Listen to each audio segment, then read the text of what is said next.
eventualmente, as situações em que você tem, que é o debate, inclusive, sobre a RP9, a RP8, né, que é chamado emendas de comissão, ou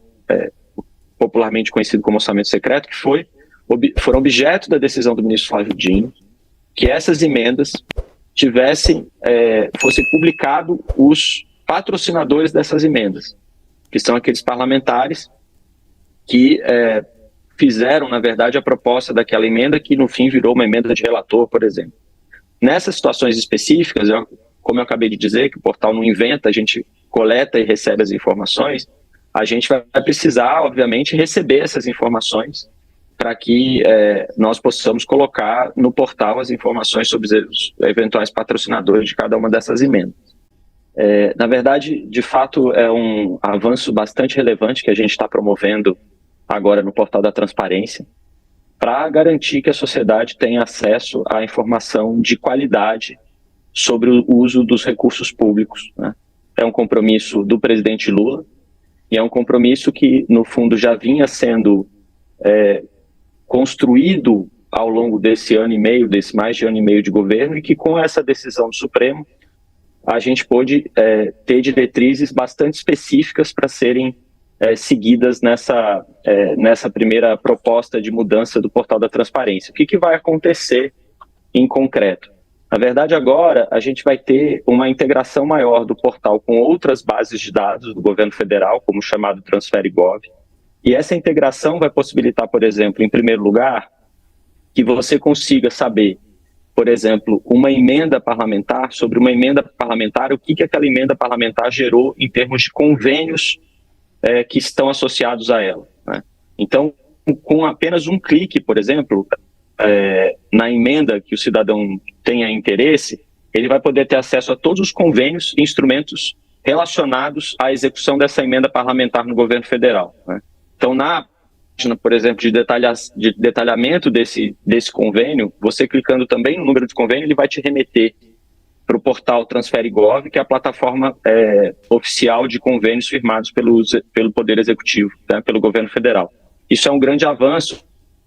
porque vai permitir que as pessoas associem diretamente, os pesquisadores, os jornalistas, qualquer cidadão, associe diretamente uma determinada emenda parlamentar com um convênio específico que foi feito sobre ela. Outra coisa importante é que a gente vai ter agora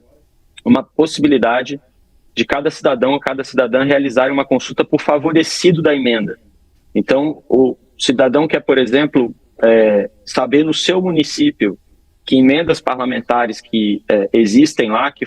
favoreceram aquele município, ou uma determinada entidade daquele município, uma ONG, por exemplo, ele pode, digitando o município ou a entidade, dentro dessa pesquisa, ou até o governo estadual, o estado da federação, ele consegue saber as emendas parlamentares que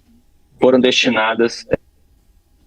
àquele município. E uma terceira inovação que nós estamos trazendo também é uma consulta que a gente está chamando de consulta por documentos de despesa, que aí tem uma dimensão, obviamente, técnica mais evidente, digamos assim, mas que ela é bastante relevante também, porque essa consulta ela vai disponibilizar todos os documentos relacionados àquela emenda parlamentar específica, os documentos de empenho, liquidação e pagamento das emendas parlamentares. Então, essa pesquisa ela vai permitir que se acompanhe a evolução diária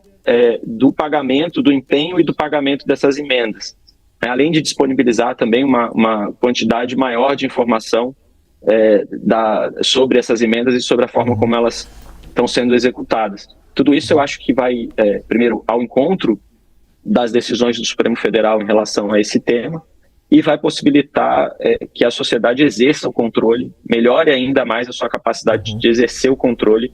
sobre o uso dos recursos públicos. É importante mencionar, inclusive, que esse ponto específico, Yuri, já foi objeto de decisão do ministro Flávio Dino, né? Ele explicitamente proibiu esse tipo de situação em que um parlamentar destina emenda para outro estado que não aquele que o elegeu. Mas, independentemente disso, eu acho que a resposta é positiva à sua pergunta, porque as pessoas vão ter acesso a essa informação com mais facilidade, né? E vão poder saber se um parlamentar, principalmente, eventualmente, possam questionar por que um parlamentar do seu estado está destinando emendas a outro estado, por exemplo. Isso pode, eu não estou aqui questionando, obviamente, os objetivos, né? Podem ter objetivos legítimos que faça isso acontecer, mas o fato que para nós aqui importa, da perspectiva de quem gere o portal da transparência, é que essa informação esteja à disposição do público, né? O portal da transparência, ele não inventa nada, tá, Yuri? Ele só apresenta as informações que a gente consegue obter a partir de dados e informações públicas que a sociedade precisa ter acesso. Essas informações que sobre as emendas parlamentares, sobre os usos dos recursos públicos de uma maneira geral, a grande maioria delas já está no portal. Sempre esteve, digamos assim, ou está há algum tempo, digamos assim. A questão é, primeiro, a possibilidade que a gente tem de reorganizar essas informações e permitir que haja um acesso mais amigável para a população de uma maneira geral,